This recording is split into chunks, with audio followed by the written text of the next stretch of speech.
Hello, this is Lance from PegLeg Garage along with Nathan. and Martine. So tomorrow we're going to the autocross.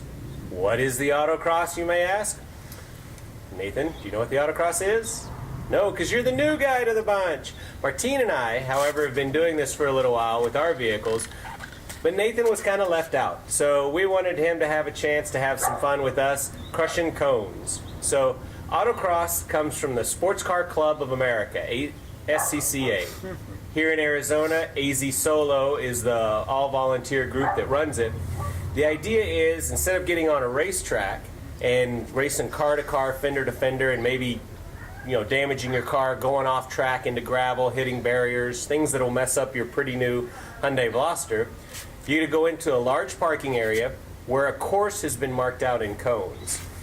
You know the course ahead of time, you get to walk the course, and it's one car against the clock. So you can go out there, one guy might have a Porsche 911, another guy might have a Corvette, Miatas are popular, you've got your front-wheel drive Hyundai Veloster, nice short wheelbase, zips around the curves real well. It's all about precision driving. So we've got the cones here so Martine can give you an idea what you're going to be seeing tomorrow when we go do this. Yeah, so the course is marked out with upright cones. Your upright cones are going to be your main course elements, and then they're also marked with a downward cone, and this cone signifies the side of this cone you're supposed to drive on. So the Veloster is on the right side of this cone. If you were to drive on the other side, you would get a DNF and fail the course. If you were to hit the cone, you get plus 2 seconds to your time for each cone you hit. Now, can you wobble a cone? Yeah, so the cones have a chalked out square around them. As long as the cone still has a piece of the cone within the square, you are A-OK. You don't get any time added. So as soon as you get out of the square, time gets added. So one of the things that you want to do, Nathan, it's not about, like drifting is all sliding and tire smoke and cool sound. Autocross is about precision driving. So this is a car that you've had for a little while now. You're getting used to driving it out on the street. But on the street, it's really dangerous to push a car to an edge because you don't know how it's going to perform. By taking a car that's new to you out to the autocross, you get to explore it at its limits. And if you spin out, if you slide, if you do something crazy, the worst thing that you're going to do is, smash a cone. Exactly. Thanks. And we're going to see some of that tomorrow.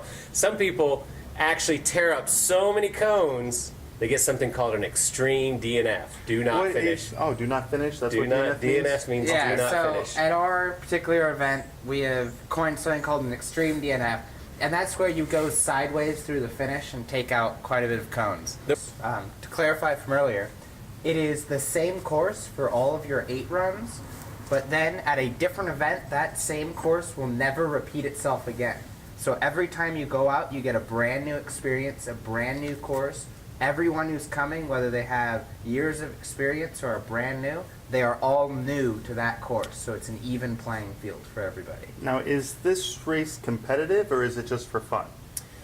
Okay, so it depends on how your club is set up. So the way the club we run with here, AZ Solo, is set up, you can come out and do it just for fun.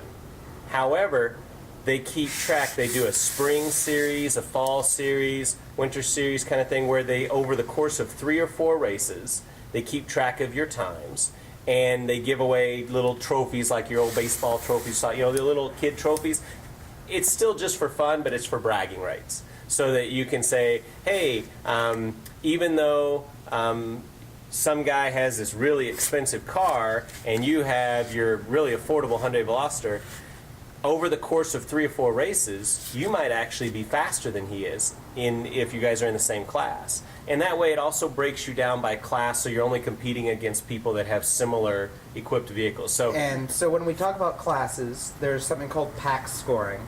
And what pack scoring does is it looks at the car you have and the attributes that it has. So in the case of our Veloster, it's running on fairly non-competitive tires, smaller wheels, it's front-wheel drive, it's a little low on power compared to something like a Corvette.